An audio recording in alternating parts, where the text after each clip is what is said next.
Hello friends, આજે આપણે ખૂબ જ સરળ પદ્ધતિથી મગફળીની ચીક્કી બનાવીશું, જે બહુ જ સરળ રીતે ઘરે જ બનીને તૈયાર થઈ જાય છે. બિલકુલ માર્કેટ સ્ટાઇલ એકદમ ક્રિસ્પી બનીને તૈયાર થાય છે અને ઝટપટ બનીને તૈયાર થઈ જાય છે. તો તમે પણ આ ઉત્તરાયણ પર જરૂરથી ઘરે આ ચીક્કી બનાવીને ટ્રાય કરજો. તમને મારી રેસીપી ગમે તો લાઈક કરજો અને ચેનલને હજુ સુધી તમે સબસ્ક્રાઈબ ના કરી હોય ફ્રેન્ડ્સ તો જરૂરથી સબસ્ક્રાઈબ કરજો અને મને તમારો સપોર્ટ કરતા રહેજો. તો આપણી ચેનલ પર તમને બહુ જ સરળ પદ્ધતિ બધી રેસીપી જોવા મળી રહેશે. તો ચાલો આપણે ચીક્કી બનાવવાનું શરૂ કરીએ.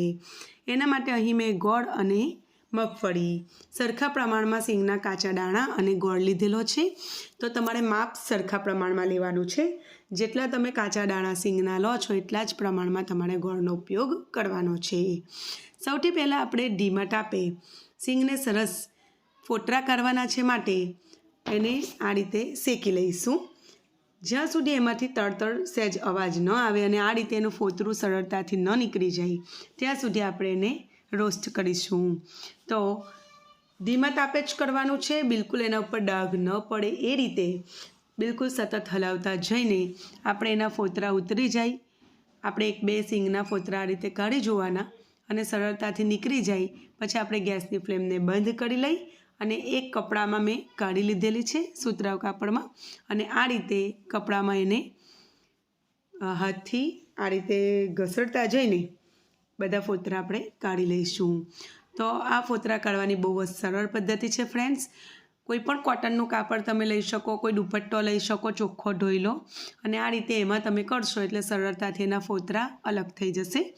ને ગેસની સ્લો ટુ મીડિયમ ફ્લેમ પર મેં લગભગ એને 8થી 10 મિનિટ સુધી રોસ્ટ કરેલી અને પછી આ રીતે એના ફોતરા કાઢીને અલગ કર્યા છે.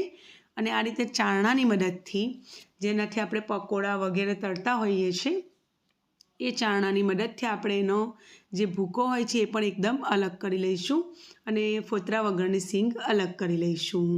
બીજી બાજુ એક પેનમાં મેં 1 ચમચી જેટલું દેશી ઘી લીધેલું છે અને એમાં આપણે જે ગોળ લીધેલો છે એ એડ કરીશું. ફ્રેન્ડ્સ, અહીં મેં ગોળ ખૂબ જ નાના ટુકડામાં સમારીને લીધેલો છે, તો બહુ જ સરળતાથી એ પીગળી જશે. તો ગોળના મોટા ટુકડા ન લેતા એને આ રીતે સમારીને લેવાનું, તો ખૂબ જ ઇઝી બની જાય છે. જુઓ, તમે જોઈ શકો છો. તો આ રીતે એકદમ ફ્લપી બનશે બેટર અને ગોળ સરસ ફૂલશે. તો આપણે એને સતત હલાવતા જઈને એનો સરસ એવો પાયો કરવાનો છે. તો મીડિયમ ફ્લેમ પર એને સતત હલાવતા જવાનું છે અને પછી હું તમને બતાવું છું એ રીતે આપણે એને ચેક કરીશું કે એનો કમ્પ્લીટ પાયો તૈયાર થયો છે કે કેમ. તો એનો કલર ચેન્જ થાય ત્યાં સુધી આપણે એને સતત હલાવતા જઈને ફેંટી લઈશું. પછી એક વાટકીમાં ઠંડુ પાણી મેં લીધેલું છે, તો એમાં આ રીતે આપણે બેટર થોડું એડ કરીશું અને બીજી બાજુ હલાવતા પણ જઈશું અને આ રીતે બેટરને ચેક કરીશું પાણીમાં નાખીને. તો હું તમને બતાવું કે જો હજુ ખેંચાય છે, તો એ બિલકુલ કાચ જેવો તૂટી જાય ને ત્યાં સુધી આપણે એને પાયો બનાવવાનો છે. તો હજુ 2 થી 3 મિનિટ હું એને મીડિયમ ટુ સ્લો ફ્લેમ પર સતત હલાવતી જઈશ અને પાછી હું એને આ રીતે પાણીમાં ચેક કરું છું. તો ફ્રેન્ડ્સ, આ રીતે તમારે હલાવવાનું છોડવાનું નથી. સ્લો ફ્લેમ કરીને બીજી બાજુ આ રીતે પાણીમાં બેટરનો કલર થોડો ડાર્ક થાય એટલે તમે ચેક કરશો તો જુઓ બિલકુલ કાચ જેવું હવે તૂટે છે, એટલે આપણો ગોળનો પાયો બિલકુલ બનીને તૈયાર થઈ ગયો છે. તો ફરી એક વખત મેં એને સરળ હલાવી લીધું અને એમાં બેકિંગ સોડા મેં 1 ચપટી જેટલો એડ કર્યો છે. તો એનાથી ખાવામાં બહુ જ ક્રિસ્પી એવી આપણી ચીક્કી બનીને તૈયાર થાય છે અને દાંતમાં ખાટી વેરાય બિલકુલ ચોંટતી પણ નથી. અને એને સરસ રીતે ફટાફટ મિક્સ કરી દીધું છે અને હવે એમાં આપણે જે સિંગના દાણા છે, જેને આપણે ફોતરા ઉતારીને રાખેલ છે, એ આપણે એમાં એડ કરીશું. તો જો તમે જોઈ શકો છો, ગોળ સરસ એવો ફ્લપી બની ગયો છે અને ફૂલી પણ ગયો છે. તો આ ટાઈમે આપણે એમાં સિંગના દાણા મેં એને ફોતરા ઉતારીને એને આ રીતે 2 પાર્ટમાં ડિવાઈડ કરી દીધેલું. તમે ખલના પાયાની મદદથી હલકું હલકું વાટશો તો પણ ચાલશે. સરસ એના ટુકડા થઈ જશે. ફટાફટ એને મિક્સ કરી દઈશું. બીજી બાજુ ફ્રેન્ડ્સ, મેં કિચનનું જે પથ્થર આવે છે એને સરસ રીતે ક્લીન કરી લીધેલો છે, બરાબર. અને એને ક્લીન કરીને એને ઓઇલથી આપણે ગ્રીસ કરવો બહુ જ જરૂરી છે. તો અહીં જુઓ, કિચનના પથ્થર પર મેં આગળથી જ સરસ રીતે ક્લીન કરીને સારું એવું ઓઇલ નાખીને એને ગ્રીસ કરી લીધું છે અને એના ઉપર જ હું ચીક્કીને જમાવી દઉં છું. તો તમે ઈચ્છો તો બટર પેપર પર પણ કરી શકો છો કે કોઈ ડીશની પાછળની સાઈડ પર પણ તમે એને જમાવી શકો છો. પણ આ રીતે કિચનના પથ્થર પર ખૂબ જ ઇઝીલી થઈ જતું હોય છે આપણું કામ.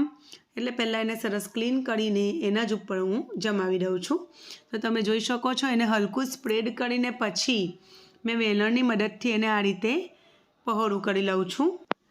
ફ્રેન્ડ્સ, ચીક્કી બનાવતી વખતે એનું જે પ્લેટફોર્મ છે કિચનનું એ પણ ગ્રીસ કરવું જરૂરી છે. સાથે સાથે જે વેલણ જેની મદદથી આપણે ચીક્કીને ઉપર આ રીતે જમાવીએ છીએ અને એક સરખી કરીએ છીએ તો એ પણ આપણે ગ્રીસ કરવું પડે. અને જો તમે વાટકીના પાછળના ભાગથી એને સરખું કરતા હોય તો એમાં પણ તમારે ગ્રીસ કરવું તેલથી જરૂરી છે, બરાબર? નહીંતર ચીક્કી છે જે ચીપકી જશે એની સાથે અને બરાબર નહીં બને.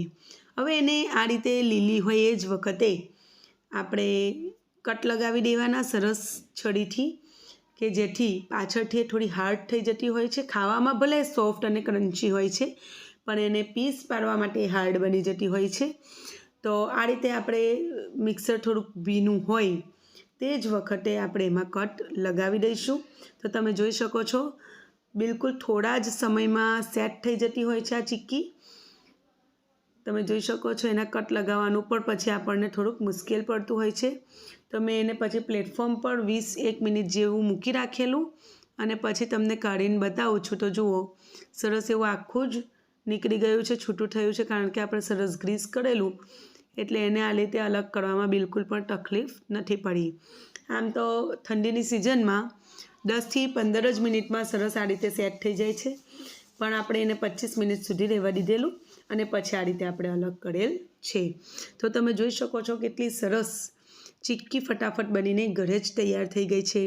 તો ફ્રેન્ડ્સ, ઘરે જ આટલી સરળતાથી જો આપણે બનાવી શકતા હોય તો બજારમાંથી આપણે ન લાવીએ અને ઘરે જ બનાવીને આપણા બાળકોને, ઘરવાળાઓને ખવડાવીએ. તો એકવાર જરૂરથી તમે મારી રીતે ટ્રાય કરજો. તમને મારી રેસિપીઝ કેવી લાગે છે ફ્રેન્ડ્સ, તમે કમેન્ટ સેક્શનમાં મને કહેજો. અને તમે કઈ સિટીમાંથી અને કયા દેશમાંથી આ રેસિપીને જોઈ રહેલા છો એ પણ મારી સાથે શેર કરજો. તો મને બહુ ખુશી થતી હોય છે કે દૂરથી કોઈક મારી સાથે જોડાય છે એ વાત જાણીને જ બહુ ખુશી થતી હોય છે. તો ફ્રેન્ડ્સ, જો તમને તોડીને બતાવું છું કેટલી સરળતાથી તૂટી જાય છે ચીક્કી, તો તમે પણ ટ્રાય કરજો આવાવાળા ઉત્તરાયણના તહેવાર પર. અને ફરી મળીશું એક નવી રેસિપી સાથે. ત્યાં સુધી આવજો.